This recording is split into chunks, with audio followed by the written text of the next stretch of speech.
Hello and welcome to a new Dinis Guarda Cities ABC Open Business Council YouTube podcast series.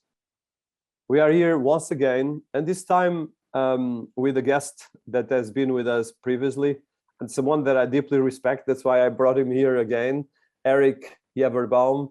So Eric it doesn't need a lot of introduction, and people need looking at our YouTube channels, and I'm sure some of us are more active than others. So Eric has been in the interstice of the PR world and both working with some of the biggest brands in the planet, but as well working with some global personalities. And as an author himself, he has a big consideration for all these different things. So what we're going to be talking today is more a discussion of the challenge we are facing with technology, the challenge we are facing, all of us, as our digital twins become who we are, and at the moment, our organic self and our digital self, we cannot separate it, and people are not conscious about that. And I think this particular episode is going to be hearing Eric's vision on this and his expertise, how this is touching both in the sense of the different areas of communications, the different areas of PR, both personal, professional, and for business and special corporations, which is going to be probably the biggest challenge. And of course, we're going to be talking as well around the issues around the Facebook and tech giants handling tech privacy and the profit versus ethics and all different things. So for the people that are listening for us for the first time, especially when it comes to Eric, so Eric Javerbaum is the CEO of Erico Communications, which is a communication, media, and public relations expert organization, and he himself is a global recognized authority with over 40 years in the industry, handling both the organization Erico Communications, where he served as president, and as well working with leading brands like Sony, IKEA, Progressive Insurance, Domino's, Beachbody, H&M, and fitness guru Jack LaLanne, just to mention a few. And I want to just highlight for people listening to us, please read the book of Eric, that is a best-selling author, that literally actually put on the map the idea of public relations, especially the areas of industry standard bestseller, organization, and books. And in this case, the book Public Relations for Dummies. And he has as well other 6 books that I suggested you look. This one is probably the most well-known, but the other one as well is probably as important as this. And the other one for me is quite important for my career. That is Leadership Secrets of the World's Most Successful CEOs, which I think everyone should be the CEO of their lives. So I want to thank you, Eric, for being here. And once again, Eric, pleasure. I cannot thank you enough for having me. I honestly, and you know that I'm in the news all the time. I'm on national television every single week. I got so floored by the response from doing this with you last time that I'm honored that you would want to have me back. So thank you for having me back. No, Eric, the honor is mine, and I think there'll be much more, because I want to do more of these things, and I want to keep some people that I deeply respect to keep having them come. So, Eric, you are really a global authority, and I think everyone's seeing your profile. So, I want to start by something personal in the sense of your own. Of course, you're not a young person in the 20s, although you are super young in mind and in spirit, and as well in energy. In energy, probably you're younger than all the people in our teams together. But one of the things I want to ask is, so you've been seeing all the progress related with media and in the last decades, and as well now in the last, especially 10 years, the increasing domination of the tech giants. And as well as this is changing our lives, because before that, of course, if you look at the last 200 years, from the Russian Revolution to the Soviet Union, there was always propaganda, and all the big regimes from Hitler to others used propaganda big time. And of course, they changed entire populations, and actually they did terrible things and sometimes some good things, but in general, terrible things when the propaganda becomes everything.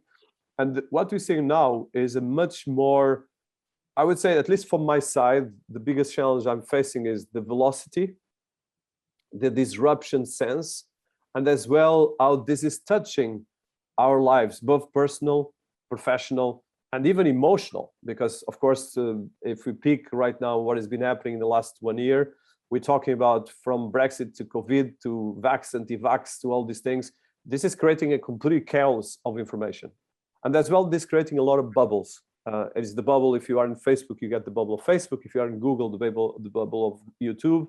If you are in Twitter, another bubble. If you are in others, and of course, some of these bubbles are less perverse than others, but they are still bubbles. So, from your personal experience in decades of media management, both personal and professional, and with as well big careers, and as an author as well, how do you see this present moment? Because it's a very crazy moment we are in, especially with all these things. What I would say is, velocity matters, and velocity is fast.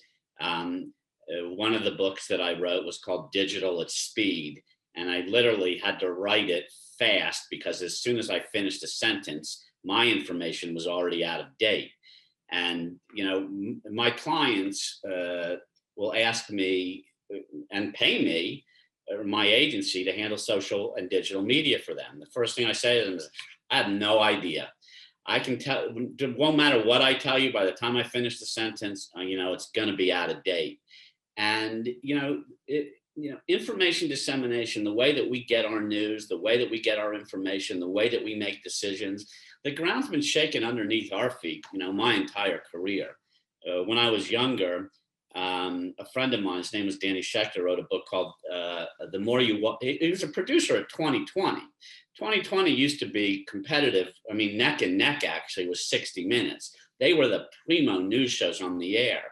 Danny quit 2020. I said, who gives up that job? And he wanted to write a book. His book, and this book is 30 years old now, is called The More You Watch, The Less You Know. So the fact that information dissemination is confusing and in some ways manipulated by people, not in some ways, in many ways manipulated, that's not new. The speed at which it is being manipulated is, and the velocity is only getting faster and faster and faster.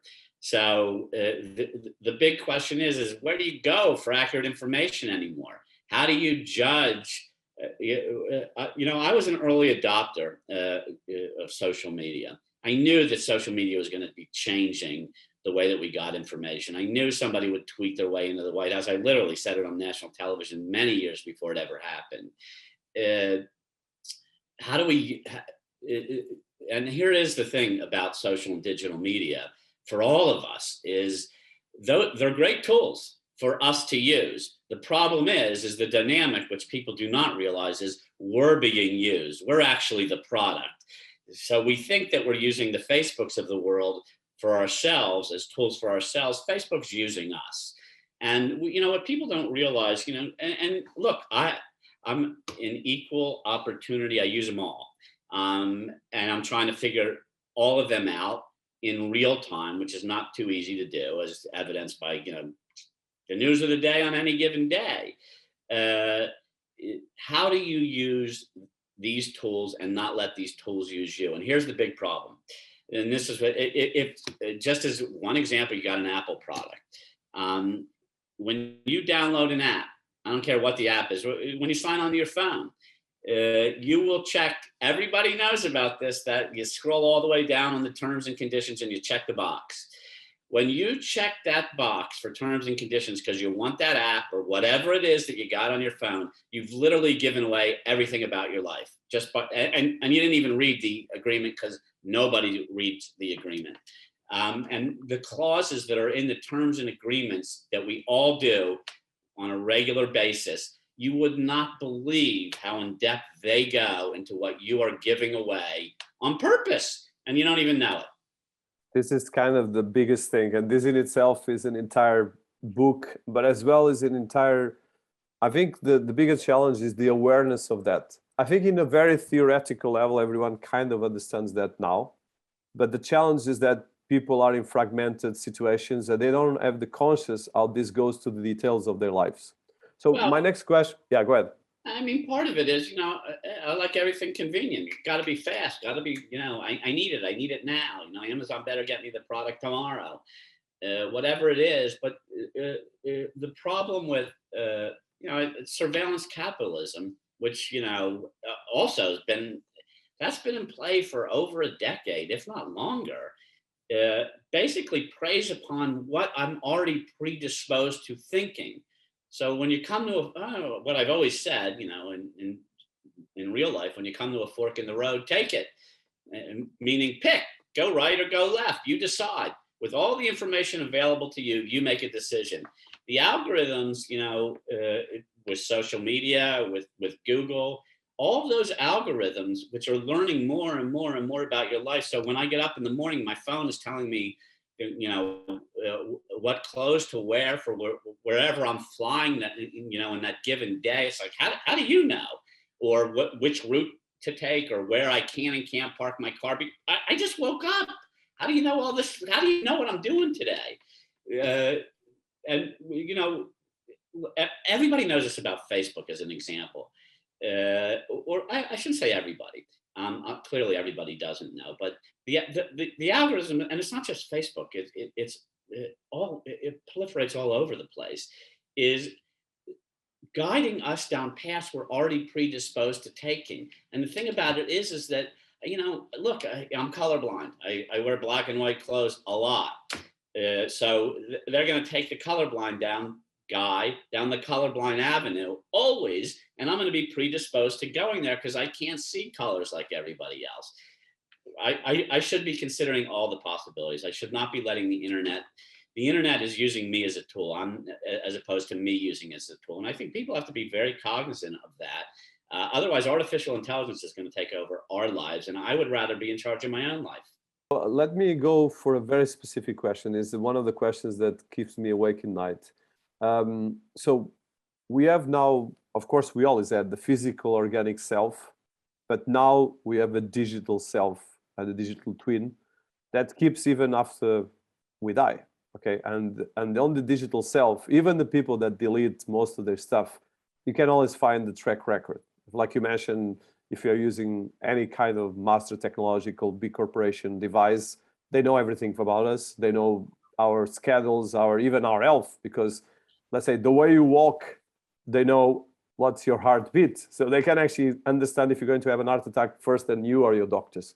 So my question is, with this physical organic self and the digital twin of ourselves, this is opening a massive new territory that actually no one speaks on the academic world, or very small people speak.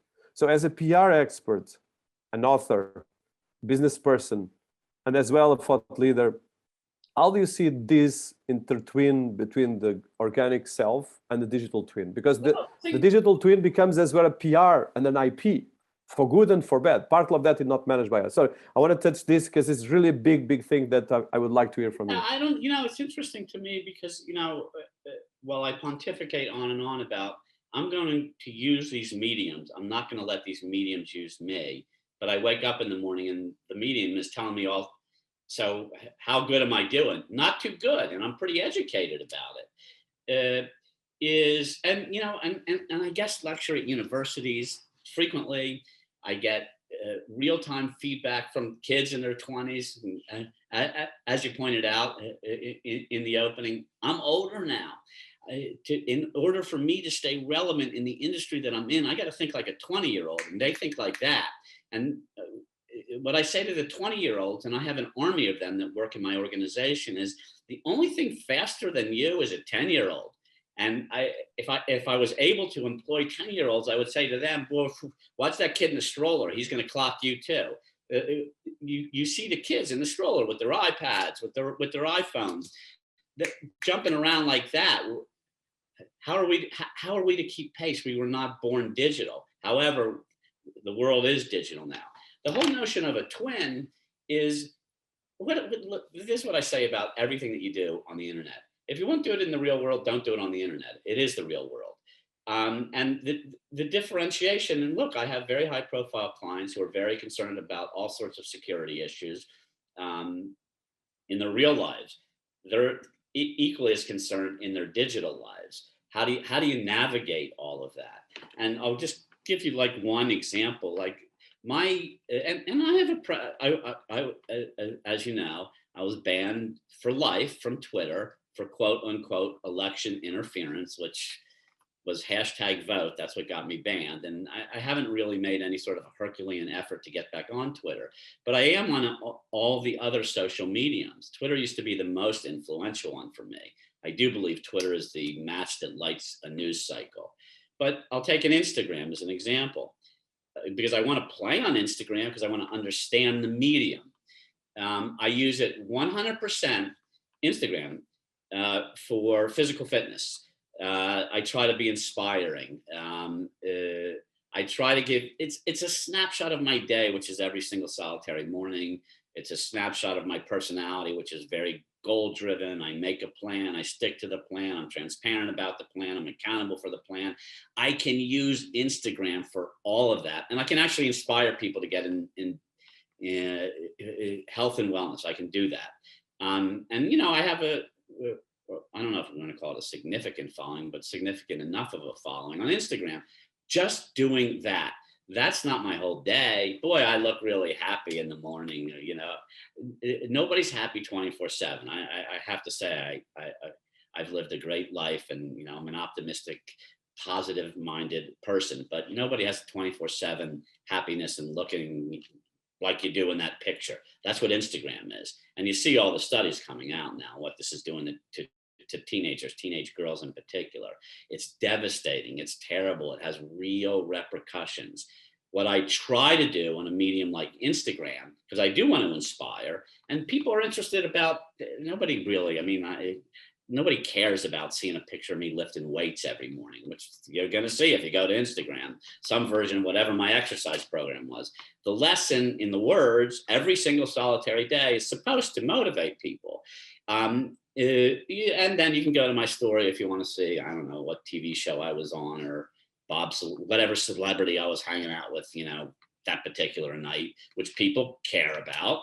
It's amazing to me how many people, I was with Lawrence Taylor, I don't know, less than 2 weeks ago, and how many people say, oh my God, well, you were with LT. It's like, that wasn't really the point. The point was what we were doing for the blind. It was a fundraiser that evening. But, you know, it's a starstruck culture we live in. Celebrities are still magnets, but, you know, for a living, what I really do is I work hard 24/7. You know, I get the proper amount of rest. I get the proper amount of, you know, exercise. I take care of myself, but I work hard. Working hard, the glamour behind the curtain of what I do for a living is I don't just hang out with celebrities. I don't just show up at fancy events. I'm not, you know, I mean, if you do a Google search of my name, you'll see all sorts of other things that have nothing to do with that. They are much more thought leadership. And I do like weighing in on issues. I do like having my perspective considered. And I do like the challenge of other opinions. I call it intellectual friction. I think smart people can debate, and we don't all have to, I mean, this country is so polarized, it's ridiculous. Meanwhile, all these smart people, we just don't like each other. That's definitely not the answer. We can come up with better answers. Intellectual friction is a good thing. Finding accurate information is a challenging thing. Yeah, completely. And I think especially as this becomes, so let me touch the part of the IP, your personal IP. So as an expert in PR, and you've been managing some of the biggest brands in the planet, and as well some of the biggest personalities, how do you see so you touch, for instance, your own brand from Instagram to for instance, you had the challenge with Twitter. But the thing right now is that, let's say you have already an authority with your career. The same with me, even pre-social media. So for someone young that is building their digital profiles, of course, the social media, for instance, even me right now, if I hire someone that is not good on social media, I'm considering twice. Unless the person comes very open to learn social media and is quite young, I might not hire the person. And this is a big challenge, because if you are over 30s or over 40s and you're not good at social media, you won't have a chance in the technology, actually in the business world, let's put it that way. So how do you see this purely from the profile? Let's say your LinkedIn profile, your Instagram, if you are in some retail or fashion or stuff like that, so even Facebook and others. For instance, there was in a couple of countries where Facebook outage in the last couple of days, there was a lot of countries that had to stop their business for actually one day, because the effect's really serious. So if there's a lot of layers here, but I'm talking right now from the ownership and the authorship, because in the end of the day, even the person more anonymous in the world, it has an IP. That IP is owned by Google, Facebook, and Apple, and Alibaba if you're in China, and so forth. But how do you see this? Because this is going to be increasing a digital currency, if you're good or not, and how this digital currency is going to open to improve your job, to get the bigger stuff. So I want to touch this from a PR angle and from a business level, because it's, of course, your area of global expertise. Look, for myself, I grew up in a world where I was covered, by real newspapers. I was written about in the New York Times. I still, to this day, and I'm still covered in real newspapers. I still value them. I still, to this day, do real television. The thing about it is that anybody can do that now. You just set up your own channel. You just have your own social media. I mean, you can, Kardashian your life if you want. I mean, maybe not to the same level, but digital breadcrumbs, digital fingerprints, everywhere you go. And what you decide to share, because I would say in general, people, like I don't talk, my personal life, I don't talk about it. It's my personal life. You're not going to find that anywhere on social media. The only thing that you'll find about my personal life on social media is, maybe pictures with me and my family, or me and my kids, who I also go out of my way to sort of, guard their privacy, because they don't want, doing liberal Democrat who did Fox for a decade, I had all sorts of security issues, and they were very unpleasant. And I don't want to subject anybody in my family to the unpleasant attention that I have gotten in my career. That will never go away. What I've done for brands, what I did in politics, what I did for politicians, that's sticky, that's forever. And if you want to hold it against me, which people do, you can. I get a lot less attention now that I've kind of stepped out of politics best I possibly can. I don't comment too much on politics. I try to steer clear of it. It seems just too polarizing. But I do want to make sure that my digital presence is felt. I do want to make sure that, because it does matter. When I walk into a room, I'm not so interesting. There's plenty of people do what I do for a living. I mean, I can tell a good story. I can get you interested in, I can name drop, for the rest of the hour. I do want to make sure that when I walk into a conference room with decision makers, which I do every single solitary day of my career, that when I walk in the room, anybody who's checked me out can see not only that I'm relevant, not only what my opinions are, but they're current. It won't matter what week it is. Every single solitary week, if I'm walking into a room with you, you can, if you wanted to, and so far only my mother has taken me up on this, you can Google me. You'll see whatever, I don't know what they wrote about me this week or where it was, but I do multiple interviews every week on purpose, intentionality. I do it with total intentionality because of the credibility that it gives to me. The thing about it is, I also know I'm playing with fire. I do not believe that the average person looks at it as playing with fire. You are. So be very careful what you do in social media, because you don't have to be a guy who's on national television to get an audience at all. Like I told you, and I don't know if we were on air quite yet, but the attention that I got from doing an interview with you for an hour was shocking to me. As opposed to, I was on network television in the same week. I got more feedback from doing this, or more, people said more things to me. Even my kid watched the interview that I did with you. I don't think my kids have watched any interview I've done in a decade. It's like, wow, Dad, it's like, well, finally I did something that will resonate with you. Okay, great. As my son has told me on many occasions, he says I tell him the same story 10 times. I said, well, Chase, all you got to do is Google my name. He said, God, you don't say that to your kids, Google my name. That's for business. We want to see what's going on for real. but it's you are playing with fire. You are giving away your privacy. Literally, if philosophically you believe that, which I told my children when they were growing up, they're older now, but I will never open your. I'm never going to open your drawers ever. Whatever's in your top drawer is yours. If you want me to go in your top drawer to find something or organize your clothes or whatever it is you got in there, I will if you ask. Otherwise, that's yours. It's your private. I'm a staunch, advocate. Uh, I think invasion of privacy is rampant. I think it's awful. I think it's hurtful, and I think it is affecting a new generation, of the workforce, of kids in high school, of junior high school. Well, let alone whenever they get to me and they're quote unquote professionals. So I think you have to be careful. Yeah, completely. And the idea, what you said of playing with fire, I think it's really important. So picking on the play on fire, or play on fire or play with fire. So one of the things is that you put recently some comments around what has been happening with Facebook in particular, that has been in the last couple of years. It started with almost has been on the epicenter of everything related with ethics versus profit versus technology.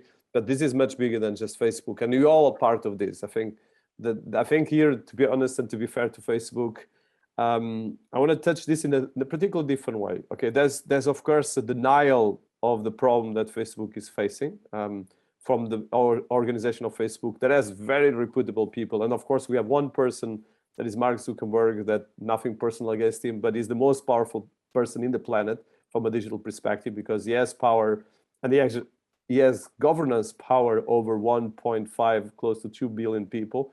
And effectively, he can actually ban and do whatever he wants according to the board of Facebook. So that is not completely his fault because legal-wise he achieved that.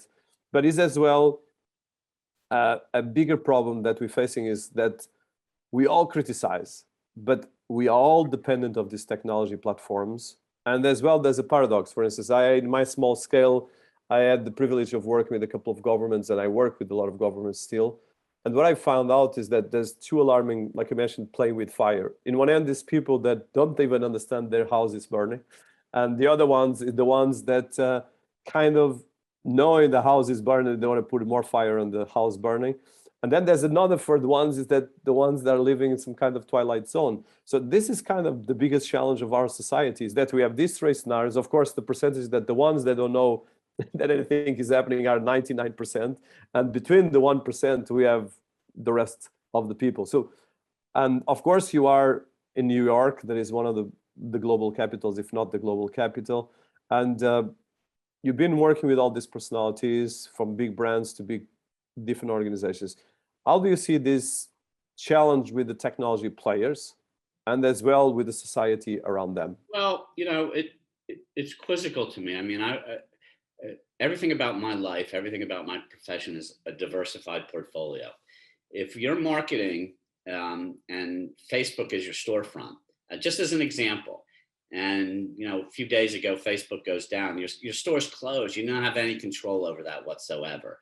So as a marketing tool, you should definitely have a diversified portfolio. I mean, 20 years ago, MySpace and Facebook were exactly the same. Most people don't even know what MySpace is anymore. You need to play personally to understand in a wide array of social mediums. But the tech giants themselves, like, they got to make sure that they make these statements about their public values, and then in theory, the statements that they're making about their public values should be aligned with internal actions always. So if they're publicly stating that they care about your privacy and your safety, if they're publicly saying that, but they continue prioritizing profit over both, which one would say in the last few days Facebook is certainly taking it on the chin for, they risk facing a scandal like Facebook is right now. Is that going to go away? I would say that greed and power, and I'm not pointing a finger at anybody, but greed and which I've always thought about Wall Street, power, which I've always thought about DC, and I played in both places. They always pollute. They always do. So there is everybody likes to, not everybody. They're gonna make more money. We need to be more educated, and there needs to be alternatives. And what you will definitely see over the course of the next decade is alternatives, because not everybody's going to be so inclined to give so much away. And we're going to keep hearing these terrible stories about people in real life. That's what really matters in real life. And when I look at the teenage girls in particular, it's absolutely tragic, because in real life they take their own lives because of a comparison reference point to somebody. And guilty, I post once a day on Instagram. That's not my whole life. That's 1 second. It's one picture. But the general challenges with the advent of social media and the risks and of artificial intelligence. I mean, business models, adopted by many of the social media companies, sacrifice, our privacy and our safety, and they're literally selling our data for profit. And we opt in. We literally opt in. We open the door when we check that box. We all do that. So, contending, with that is going to be one of the biggest challenges I think all the social media companies are going to continue to face, much more so, than ever before, as it pertains to public perception. Because I play where I perceive it to be a good place to play. If that's what I'm doing. I think the key for companies is that, and I don't think they're doing this now. They got to be clear on their core values, and they got to make sure that all of their actions are actually really in line with them. And if organizations say that they put their user privacy first, they need to make sure that all of their actions are in line with that, which may mean that profits cannot come first at some times, and it might mean making some really hard decisions. These are probably the most important thing, is the hard decisions, and as well the education and the action towards this. So that you touch AI, and of course is one of my main focus, both his channel and actually my work and research, and even as a business person. So the advent of AI is still in its very tiny part of it, but is already disrupting the world economy. And as we automate most of our process and most of our sensors, most of our healthcare, this is just going to be a complete disruption of everything. And I think probably the next 2 decades are going to be critical, both from the way we prepare these new AI systems, and even if they are very incipient, they're already disrupting the world economy and the world society. But it's going to become much more ambitious. And I think this brings us to Yuval Noah Harari with the Homo Deus. We're going to be as well having the capacity to create superhumans and probably super slaves, because the challenge is that humanity has this tendency from time to time to go to some kind of instincts of oppression and non-democratic values, let's put it that way. So how do you see this when it comes to the way we challenge ourselves with AI, but as well on the media, on the vulnerability of our tech systems, you mentioned the tech surveillance, capitalism, and velocity? Well, I take this all the way back to, it used to be very, corporate America was always fascinating to me. Corporate America, it's not nearly as complicated as everybody makes it out to be. I walk into a boardroom and I literally look at it like a sandbox. Everybody in that boardroom will behave exactly like they did as children in the sandbox. The bully's still a bully. The selfish kid's still a selfish kid. The gregarious kid is always still gregarious. Everybody in the room, they behave exactly the same. Now it's different. Our social skills, all future generations, their social skills are going to be different, because I don't have to talk to you. I can text you, or I can see what you're doing, in some social medium that we both participate in. The relationship is different. Me personally, I think my life has been so enriching. My career has been so successful because when I was a kid, I was shy, but I didn't have digital or social media. I had to learn how to be, how to have a conversation, how to actually make whatever it was that I was talking about interesting. How to have relationships that did not involve technology. Those days are gone. So the natural evolution of the way that we interact is different. So there's no sense in fighting that. It just is. So the question is if that is true, if that is the way that the river is flowing, how do we make it flow in a way that works for all of us? And it's fine to take advantage of, but isn't detrimental to our mental well-being. How do we do that? And I think that you're going to find and see, I do see venture money flowing that way now. I do see, we were talking about Roger McNamee before we went on. It was an early investor in Facebook and regrets it. And his book called Zucked, Zucked, it's a fascinating look into, obviously he made a lot of money.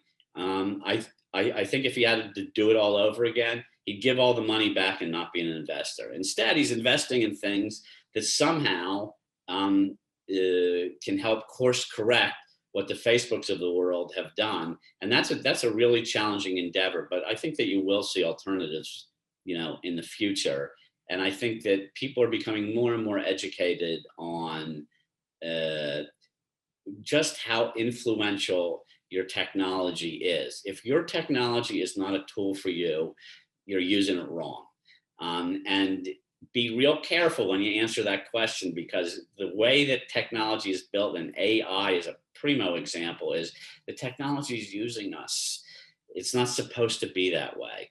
And the more people are aware of that, I think the more technology will be used properly. The question is it's a race, and artificial intelligence is pretty fast. And when we start off, and I tell you, I wrote a book called Digital at Speed, and I couldn't finish a sentence before I was out of date. It tells you how fast things are moving.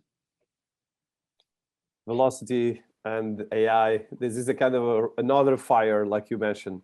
So this brings to one of the things that you've been talking, and as well, you just touch a bit. So vulnerability of our tech systems. So the vulnerability is a lot of different things. So for instance, the week we speak, which we are, for the people listening to us in the future, we are somewhere in October 2021. And of course, during this week, we had a lot of things happening, from whistleblowing of Facebook, which is not the first one, but this one was a bit bigger scale, and actually where the whistleblowing determined that actually Facebook is conscious that it's been manipulating psychology of young people and other things, which is a big serious because everyone knows that they've been manipulating for the last years.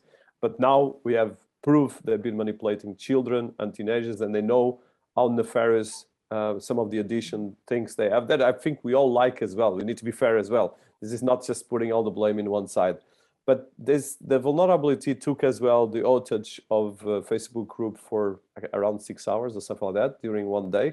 And this probably will open more and more. And then we'll talk about cybersecurity, and then we can come to ethics, fake news, social media trolling, all the problems we're facing as we speak. And for instance, you just mentioned that you see that people are having more conscious, but I think people are not getting more conscious, because there's 7 billion people in the planet. If you look outside of the US, which is a small percentage of the world population, most of the regimes in the rest of the world are authoritarian. If you look at Russia and all Asia, 90% is authoritarian. I'm not judging anyone. I have a lot of friends in all these countries. And actually, Facebook on these countries is actually very democratic. And it's one of the few tools they have to experience themselves. So how do you see this kind of nuance? I know that is a big question, but my question is not always too big. There's a couple things worth touching upon on that question. I mean, companies can't say one thing and support another. I mean, it's unethical for organizations to say that they care about and they're prioritizing public safety, mental health, trying to minimize or combat fake news, misinformation, social media trolling, bullying, while demonstrating through their actions, whether that means not actually addressing these issues or putting profits above everything else, that it's not the case. It's inevitably, it's going to be difficult to have it both ways. And that's where we're at right now. And when I say that more people, I think there is a higher recognition value amongst a small percentage of people of exactly what's going on right now and a concern. And I have to say, as a parent, and anybody who's a parent, is this the world you want your kids to live in? And if it's not, do something about it, because the clock's running and it's running really fast. I think that if we think that Facebook, and I'm just using it as an example, I'm participatory in Facebook. While I sit here and say, hey, I'm not expecting them to. They put $50,000 towards $50,000 is like me reaching in my pocket and finding a nickel or a penny for 50,000. It's a great gesture for PR, except it's lame. Like if they really did care about the things that we want them to care about, we would see much more, declarative and definitive measures being taken. To me, it reminds me a lot of the tobacco hearings, where the chairmen of all the large tobacco companies said that cigarette smoking was about as addictive as donuts. I mean, which was the sentence that got the most play. It was like, come on, cigarette smoking is about it. And that was it. What do we get? We got labels now on cigarette packs that it, can cause, cancer or likely will. That's what we got, but we still buy, people still smoke cigarettes. People are always going to use social media. We're always going to communicate.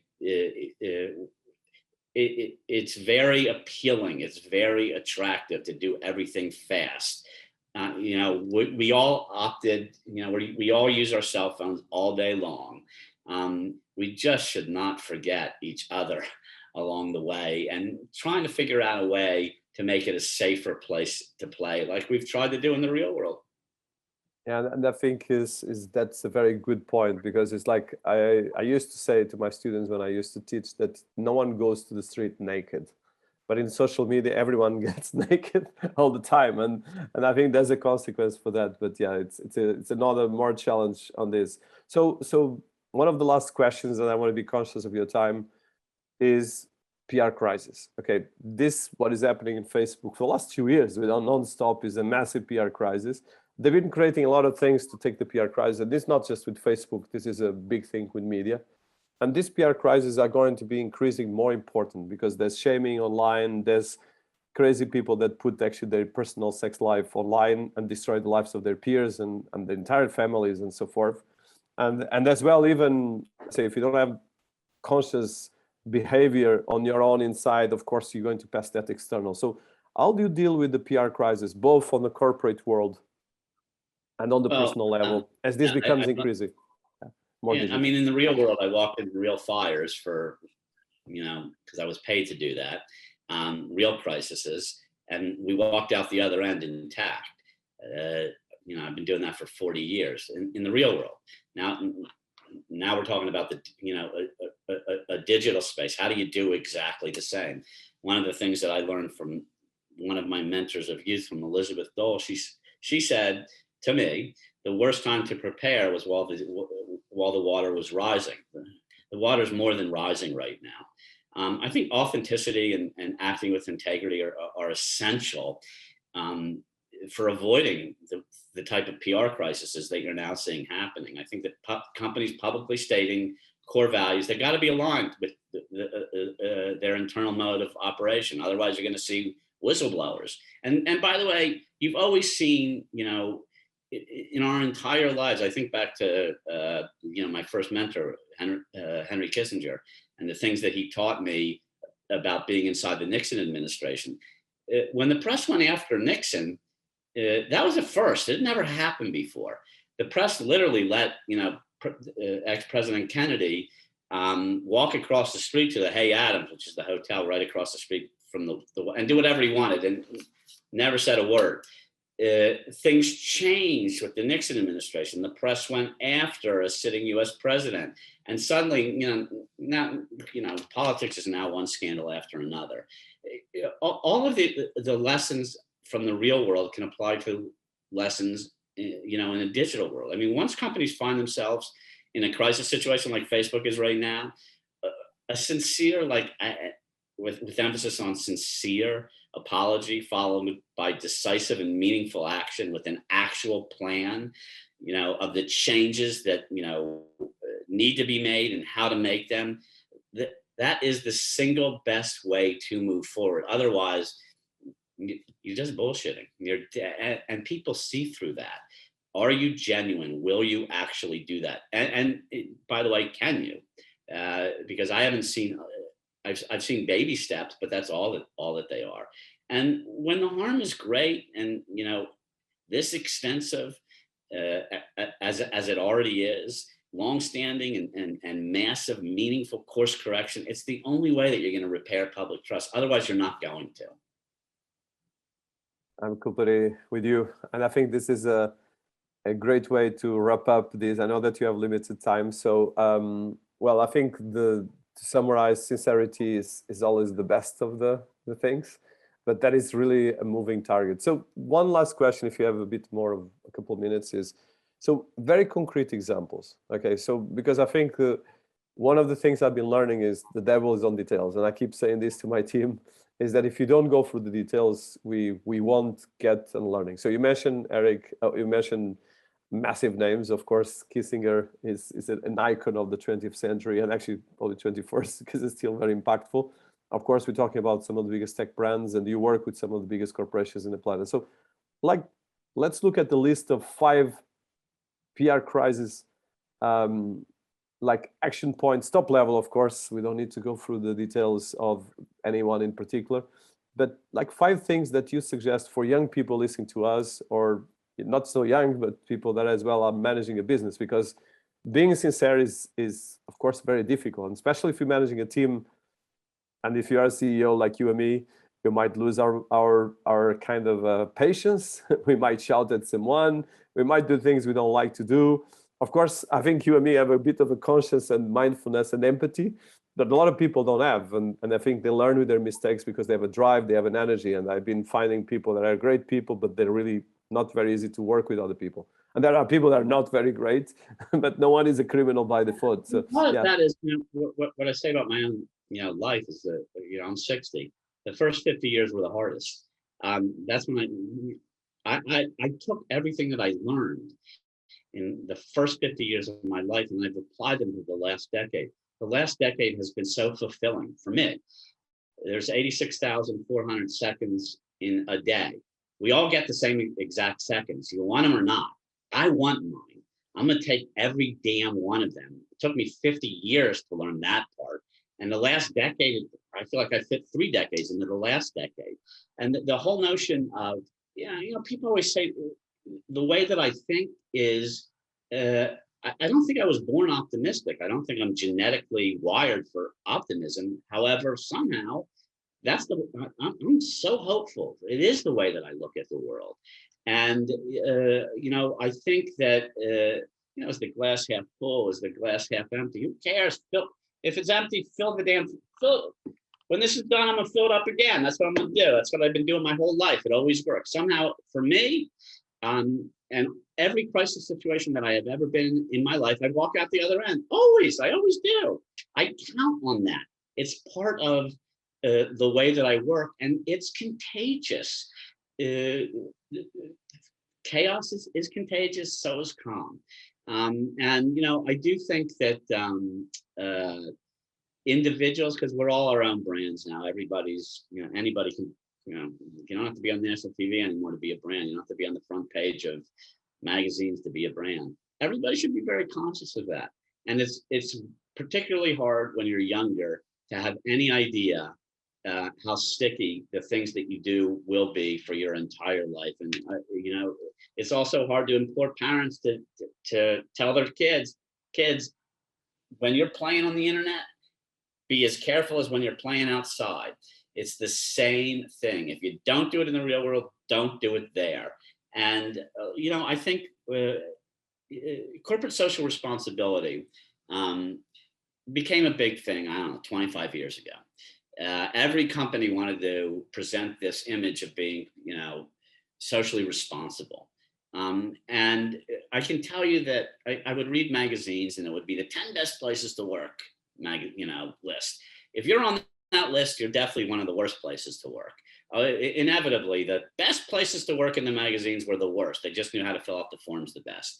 You have to be one of those places. You have to be a leader like that.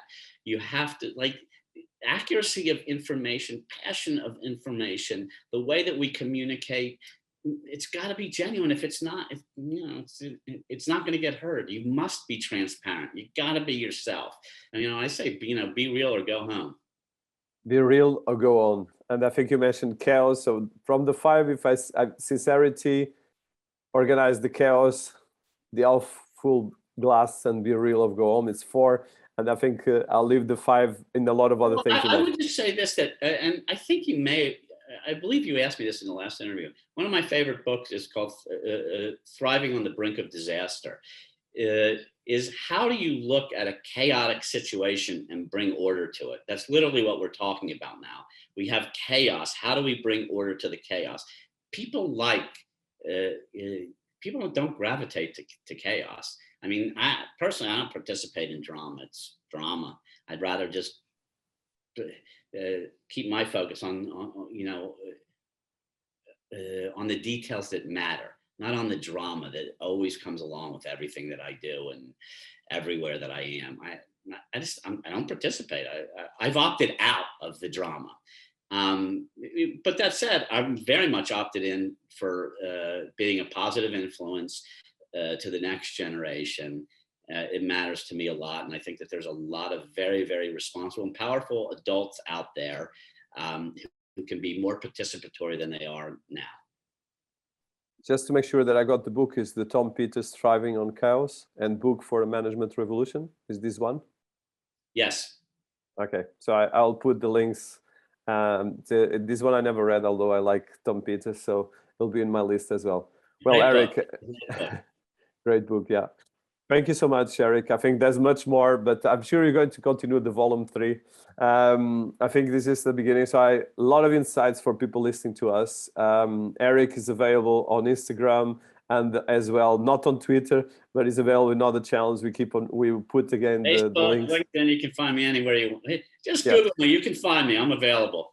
Yeah, but I think the books are the best because he has great books, and I think it's great people read, and of course the articles and a lot of other thought leadership parts. Well, Eric, it's been always an honor as usual, and I wish you all the best, and I hope we can continue. Mutually, thank you so much for having me. I look forward to the feedback that I get from your show every time I do it. Thank you so much. We'll do our best and continue one day at a time. Thank you so much.